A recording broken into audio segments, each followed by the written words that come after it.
एक बार महात्मा बुद्ध के पास एक व्यक्ति आता है।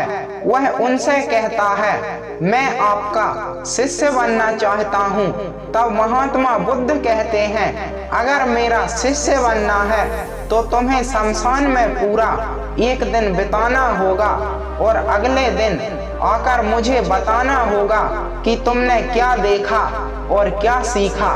वह व्यक्ति जब यह बात सुनता है तो घबरा जाता है और महात्मा बुद्ध से बोलता है, दिन में तो ठीक है लेकिन रात में शमशान में रहना तो मुश्किल है। महात्मा बुद्ध पूछते हैं, ऐसा क्यों? तब वह बताता है, रात में वहाँ भूत प्रेत भटकते हैं। बुद्ध कहते हैं, क्या तुमने कभी देखा है? तब वह बताता है, मैंने देखा नहीं है लेकिन सुना है। तब बुद्ध कहते हैं, तब तो और अच्छी बात है, तुम्हें वहां जाकर यह पता चल जाएगा कि भूत प्रेत सच में होते हैं या नहीं। अगर होंगे तो तुम अगले दिन आकर बताना और अगर नहीं हुए तब तो और अच्छी बात है। वह व्यक्ति कुछ देर सोचता है और फिर कहता है, ठीक है, आप यही चाहते हैं तो मैं एक दिन शमशान में बिता लूंगा। तब महात्मा बुद्ध कहते हैं, ठीक है, अब जाकर तुम आराम करो। अगले दिन सुबह ही शमशान के लिए निकल जाना। अगले दिन वह व्यक्ति सुबह ही शमशान के लिए निकल जाता है और एक दिन बिताने के बाद वह बुद्ध के पास आता है। तब बुद्ध पूछते हैं, तुमने वहां पर क्या देखा और क्या सीखा? तब वह व्यक्ति बताता है, मैं जब वहां बैठा था थोड़ी देर बाद एक व्यक्ति की अर्थी आती है। उस अर्थी के साथ कुछ लोग रोते हुए आते हैं। उसके बाद कुछ लोग उस व्यक्ति के परिवार वालों को सांत्वना दे रहे होते हैं। फिर वह उसे चिता पर सजाते हैं और आग लगाने के बाद धीरे धीरे सभी वहां से चले जाते हैं। उसके बाद दो और अर्थी आती हैं, एक अमीर व्यक्ति की और एक गरीब व्यक्ति की। अमीर व्यक्ति की चिता को चंदन की लकड़ियों पर सजाया जाता है और गरीब व्यक्ति की चिता को एक साधारण सी लकड़ी पर सजाया जाता है। फिर अंत में मैंने देखा, जलने के बाद दोनों राख एक समान थी, कोई अंतर नहीं था।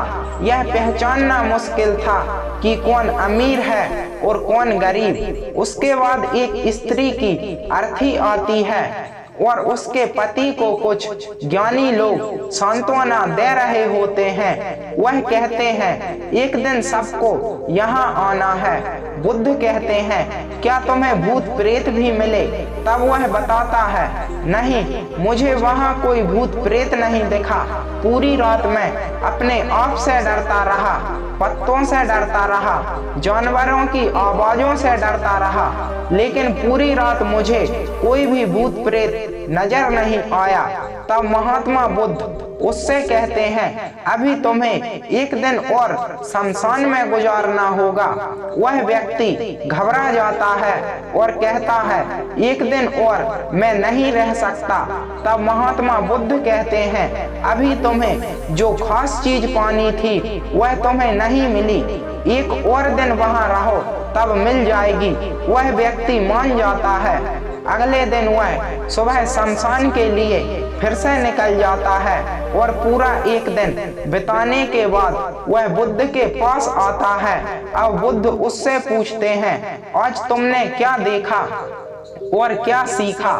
तब वह बताता है, मैंने देखा कि कुछ लोग शाम को मुझे अर्थी पर लेकर आ रहे हैं। मेरे पीछे कुछ 15-20 लोग चल रहे हैं और मुझे 4 कंधों पर उठा रखा है। मेरे पिता आगे आगे चल रहे हैं, कुछ लोग मेरे ऊपर फूल फेंक रहे हैं और मेरे कुछ रिश्तेदार मेरे पीछे चल रहे हैं। वही दूर खड़ा मेरा भाई बेहद दुखी है। कुछ लोग उसे सांत्वना देकर बोल रहे हैं कि तुम ही अब इस सब के इकलौते वारिस हो। यह सब मैं अर्थी पर लेटे देख रहा था। मैंने उस अर्थी से उठना चाहा, लेकिन मैं उठ नहीं सका। मैं सांस लेना चाहता था, लेकिन सांस नहीं ले पा रहा था। उसके बाद मेरी चिता पर लकड़ियां सजाई जा रही थीं। मेरा कुछ मुंह भी ढक दिया गया।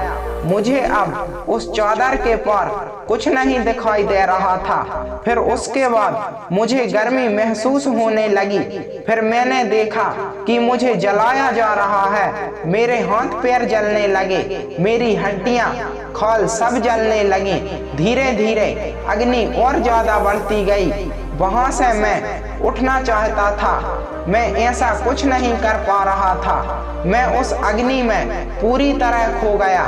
मैं पूरी रात खुद को ऐसे ही जलता देखता रहा। मैंने देखा कि अंतिम रूप से मेरे पास केवल मेरी राख ही बची हुई है। उस पूरी रात ना तो मैं डरा, ना ही मुझे डर का एहसास हुआ।